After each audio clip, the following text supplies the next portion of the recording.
Hi മക്കളെ, plus one എക്സാമിലാണ് നിങ്ങൾ അടിപൊളിയായിട്ട് എഴുതി പ്ലസ് വണ്ണിന്റെ റിസൾട്ട് വേണ്ടി നിങ്ങൾ എല്ലാവരും കാത്തിരിക്കുകയാണ്.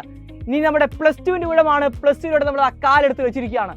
പല കുട്ടികളും ധരിച്ചു വെച്ചിരിക്കുന്നത്, അല്ലെങ്കിൽ നിങ്ങളുടെ സീനിയേഴ്സ് നിങ്ങളോട് പറഞ്ഞിരിക്കുന്നത് പ്ലസ് വൺ എന്ന് പറയുന്നത് ഡിഫിക്കൽട്ട് ആണെന്നും പ്ലസ് ടു എന്ന് പറയുന്നത് വളരെ എളുപ്പമാണെന്നുമാണ്.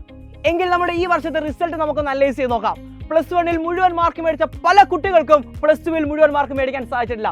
മുഴുവൻ മാർക്കിന്റെ കേസ് മാത്രമല്ല, പ്ലസ് വണ്ണിൽ മികച്ച രീതിയിൽ പെർഫോം ചെയ്ത പല മക്കൾക്കും പ്ലസ് ടുവിൽ അതേ രീതിയിൽ പെർഫോം ചെയ്യാൻ കഴിഞ്ഞിട്ടില്ല. എന്തുകൊണ്ടാണ് ഇങ്ങനെ സംഭവിക്കുന്നത് നമുക്കൊന്ന് നോക്കിയാലോ. ഒന്നാമത്തെ റീസൺ എന്താ നമുക്ക് നോക്കിയാലോ. നിങ്ങളുടെ മെന്റാലിറ്റി തന്നെയാണ്. കാരണം നിങ്ങൾ പ്ലസ് ടു എളുപ്പമാക്കിയാണ് എടുത്തിരിക്കുന്നത്. അപ്പോൾ നിങ്ങൾ പ്ലസ് ടു പഠിക്കുമ്പോൾ അതേ രീതിയിലായിരിക്കും നിങ്ങൾ പ്ലസ് ടു പഠിച്ച് മുന്നോട്ട് പോകുന്നത്. നിസ്സാരമായി പ്ലസ് ടുവിന് എടുത്തു കഴിഞ്ഞാൽ നിങ്ങൾക്ക് പ്ലസ് ടുവിൽ മികച്ച മാർക്ക് സ്കോർ ചെയ്യാൻ കഴിയത്തില്ല.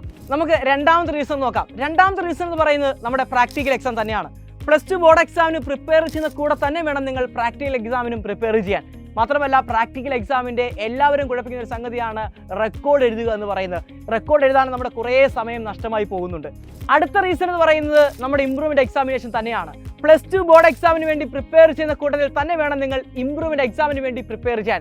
അത് നിങ്ങളുടെ പ്ലസ് ടു ബോർഡ് എക്സാമിന്റെ മാർക്കിനെ നന്നായിട്ട് ബാധിക്കുന്ന ഒരു ഘടകമാണ്.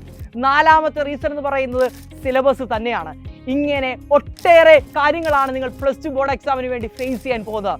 അതുകൊണ്ട് തന്നെ പ്ലസ് ടു വളരെ എളുപ്പത്തിൽ ക്രാക്ക് ചെയ്യാനും നല്ല മാർക്ക് സ്കോർ ചെയ്യാനും നിങ്ങൾക്ക് വ്യക്തമായ ഒരു സ്റ്റഡി പ്ലാനും അതേപോലെ തന്നെ ഒരു സ്ട്രാറ്റജിയും ആവശ്യമാണ്. അതിനായി ഞങ്ങൾ നാളെ രാത്രി 8 മണിക്ക് ഒരു ഫ്രീ വെബിനാർ സംഘടിപ്പിക്കുന്നുണ്ട്.